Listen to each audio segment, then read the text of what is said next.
दोस्तों आज मैं आपके लिए लेकर आया हूँ एक ऐसी रेसिपी जिसे आप छोटी मोटी भूख या फिर बच्चों के टिफ़िन बॉक्स के लिए इस्तेमाल कर सकते हो।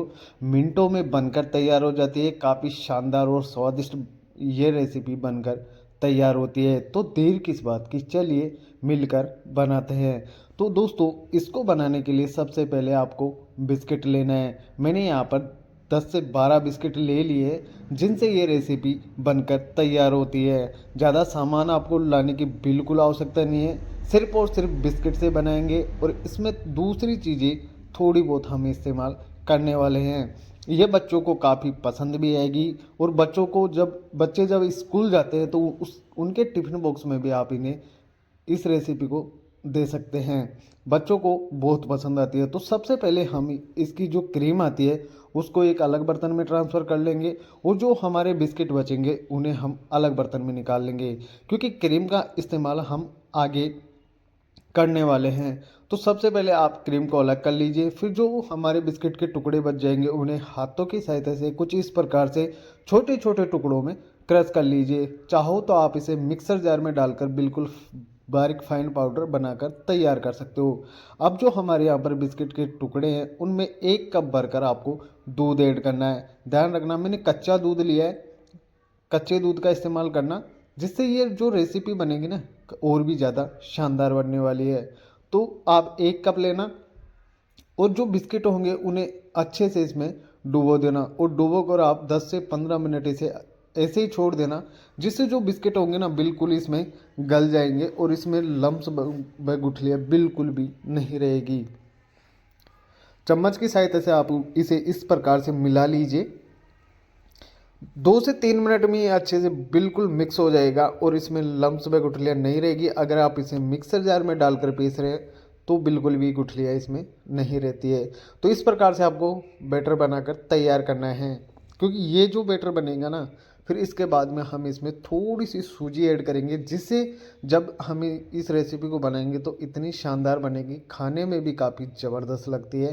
तो इस प्रकार से आप बैटर तैयार कर लेना और इसे कम से कम 10 मिनट के लिए अलग रेस्ट पर छोड़ देना, जिससे ये जो बिस्किट के अंदर हल्की गुठलियाँ सी रह जाएंगी वो भी इसमें लगभग ख़त्म हो जाएगी। अब चलते हैं दोस्तों दूसरे प्रोसेस के लिए। तो यहाँ पर आप ऐसा करना कि जो छोटा वाला कप आता है ना उसमें आप सूजी ऐड करना। सूजी आपको मोटी वाली लेना है, बारीक वाली सूजी का आप इस्तेमाल बिल्कुल भी ना करें।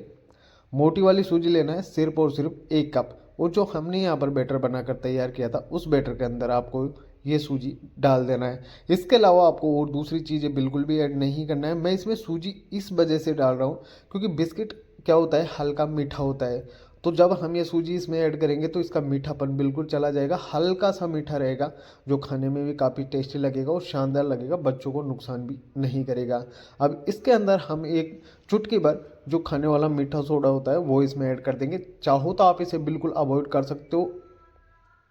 और इन सब चीज़ों को डालने के बाद में आप इसे अच्छे से एक बार और मिक्स कर लेना और इसे कम से कम 5 मिनट के लिए रेस्ट पर छोड़ देना। उसके बाद में सूजी होगी जो अच्छे से फूल जाएगी और हमारा बैटर बिल्कुल रेडी हो जाएगा। आपको एक बार दिखा देता हूँ कि किस प्रकार से ये बैटर बनकर तैयार होता है। तो आप 1 कप ही दूध का इस्तेमाल करना, ज़्यादा आपको बिल्कुल भी नहीं डालना है। तो आपका बैटर कुछ इस प्रकार से बनकर तैयार हो जाएगा। अब दोस्तों इसमें सिर्फ और सिर्फ 2 से 3 मिनट का समय और लगेगा और आपकी रेसिपी लगभग तैयार है। तो इस तरीके से आप बैटर बना लेना।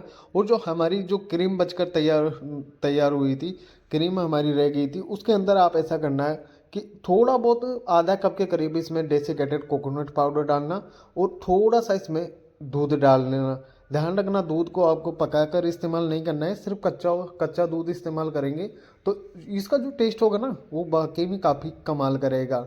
तो क्रीम के अंदर भी थोड़ा सा दूध आप ऐड कर दीजिए और इसे अच्छे तरीके से मिक्स करके रख दीजिए। अब चलते हैं गैस की तरफ। तो मैंने यहाँ पर तवे पे 2 चम्मच घी इसमें ऐड किया है और जो हमारा बैटर बनाकर तैयार किया था बिस्किट वाला उसको इसके अंदर फैला देंगे। 2 चम्मच डालना, एक बार में 2 चम्मच डालना और इसे बिल्कुल गोल इस तरीके से फैला देना और गैस की फ्लेम बिल्कुल लो रखना। उसके बाद में जैसे ये एक साइड से सिक जाता है तो इसे दूसरी साइड भी पलट कर आप अच्छे से सेक लीजिए।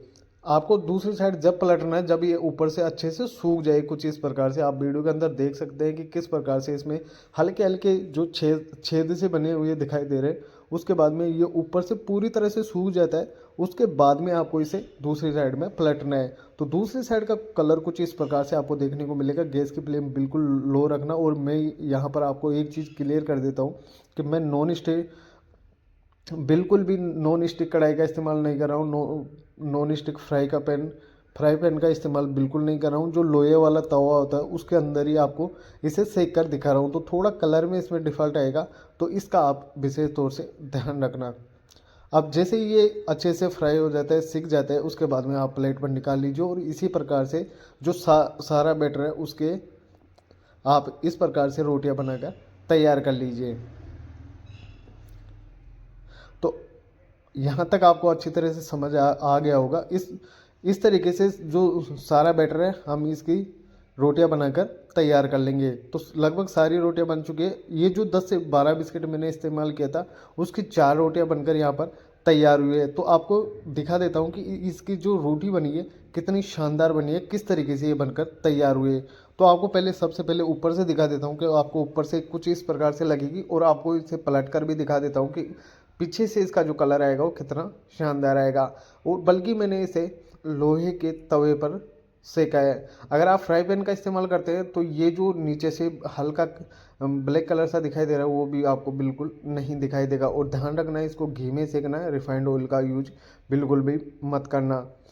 अब दोस्तों चलते हैं नेक्स्ट प्रोसेस के लिए। तो आप एक रोटी रखिए और उसके ऊपर जो हमने यहाँ पर क्रीम का पेस्ट बनाकर तैयार किया था वो वाली आप इस पर अप्लाई कर दीजिए कुछ इस प्रकार से। आधी क्रीम डाल देना। और इस जैसे आप क्रीम डाल देते हो उसके बाद में जो हमारी दूसरी रोटी थी वो भी इसके ऊपर रख दीजिए कुछ इस प्रकार से। और फिर आप बच्चों को अगर आप ये रेसिपी खिलाते हैं तो बच्चों को काफ़ी मज़ा आएगा, काफ़ी शानदार लगेगा। और यकीन मानो बच्चे आपसे बार बार में इसी रेसिपी को बनाने के लिए कहेंगे, क्योंकि काफ़ी शानदार लगता है। बिस्किट तो आपको पता ही है कि कितना शानदार लगता है बच्चों को खाने के लिए। तो उसी बिस्किट की हम अगर एक अलग रेसिपी बनाकर दे देंगे तो बच्चे यकीनन इसे काफ़ी पसंद करने वाले हैं। तो इस प्रकार से बना देना और इसके 2 टुकड़े काट लेना। और फिर आप टिफ़िन बॉक्स में रखकर बच्चों को खिलाएंगे तो काफ़ी मज़ा आने वाला है। तो उम्मीद करता हूँ दोस्तों आपको वीडियो पसंद आएगी। वीडियो पसंद आती है तो वीडियो को लाइक करें और चैनल को भी सब्सक्राइब कर लीजिए। मैं ऐसे ही यूनिक रेसिपीज़ आपके लिए लेकर आता रहता हूँ। तो बच्चों को ये रेसिपी कब बना रहे हो और बच्चों को खाने के बाद में उनका रिएक्शन देखना कितना शानदार लगता है। और बच्चे आपसे बार बार में इसी रेसिपी की डिमांड करने वाले हैं। तो टिफ़िन बॉक्स के लिए या फिर छोटी मोटी बुक के लिए आप इसका इस्तेमाल कर सकते हैं। मिनटों में बन जाती है, ज़्यादा झंझट करने की आपको बिल्कुल भी आवश्यकता नहीं है। तो मिलते हैं दोस्तों नेक्स्ट वीडियो में। तब तक के लिए आप इस रेसिपी को एंजॉय करते रहिए। बिल्कुल यूनिक रेसिपी, आप एक बार इसे ज़रूर से ट्राई करना।